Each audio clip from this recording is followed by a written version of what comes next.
Nerds have spawned. Hello and welcome to a video about power and penetration. So, today we're going to be talking about power and penetration, why most of the people's builds are just rubbish. So, let's go over it. Penetration is a stat that a lot of players do not pick up for whatever reason, and I have no idea why. Now, power increases your raw damage and penetration increases your effective damage, simply put. Here is a very good example of penetration versus power. I'm doing 86 damage, 89 actually, and I have 26 left, so I should be doing around about 100, give or take, 106 actually.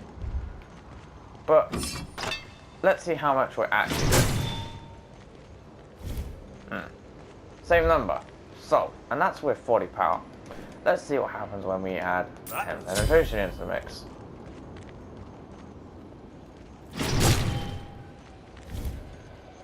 $97. So, I've managed to gain some effective damage. As I stated earlier, power increases your raw damage, penetration increases your effective damage.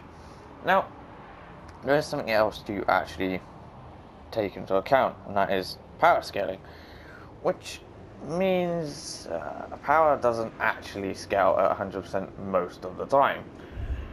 This means that if an ability scales at, say, something like 70%, you're getting 0.7 to 1 for every single bit of power. This is why a lot of people will go on about a character having good scaling or bad scaling, quite simply put. Certain characters in this game have fantastic scaling, and that is anything between 70 to 100 for physical characters is fantastic because you're getting a good return. Anything higher than that is just bonus.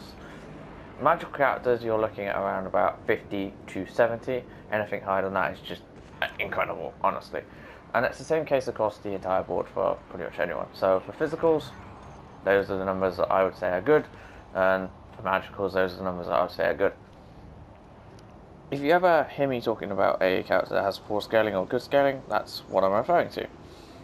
And then, if you take into account protections and damage mitigation, you reduce the amount you're getting back even more. Which means a character with, say, something like 70% scaling might be getting back 50. Not very good, is it? So how do you increase that? Quite simply, you increase it by adding penetration. The more penetration you have, the more damage you're actually going to do on the amount of power you already have in your ability. Or to put it another way, it means that Tier's 220 power cleave is going to do around about that with some extra scaling. Simply put, very easy and simple to understand. Or, if you want it even better, the more power you build, the less efficient it becomes, especially if you have a low scaling ability, and the more power you have, the more effective penetration becomes. When you consider the fact that a lot of characters in this game have very low physical protections, especially by default, it means that having a little bit of penetration for an assassin is actually extremely useful because it means you're going to be doing more damage against them. Of course, tankier targets, those that build a lot of protections, or say anything more than 150, you want to be looking at something like Titan's Bane, which is percentage penetration, which means you're going to be doing more.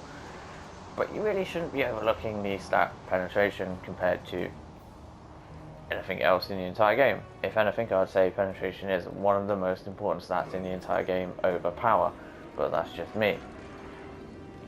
So I hope I've explained very briefly and poorly why you shouldn't always be looking to the big damage numbers and big power numbers. Instead, you should try and balance out your build with some penetration to make sure you're actually doing the damage you're actually building. It's one of the reasons why, for anyone who is actually curious, most warriors will build something like this.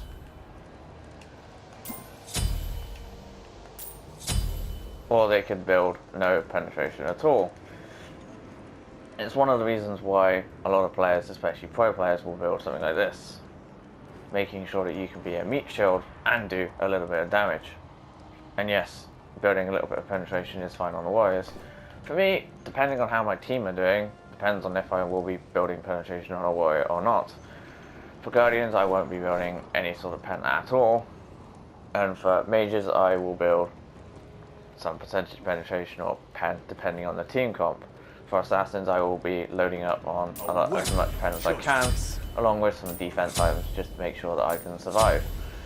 But it's up to you. A typical assassin build would look something like that, in all honesty, although you would have the time to paint sooner. So, a small detour towards the end, but the point I'm trying to make is rather simple. Penetration is a stat that you should always be building, and you should be building it because it increases your damage. And raw power isn't necessarily the best option on the table all the time, or at all, in my honest opinion. But whatever. Thank you for watching, I'll see you again next time, and I hope this is useful. I guess.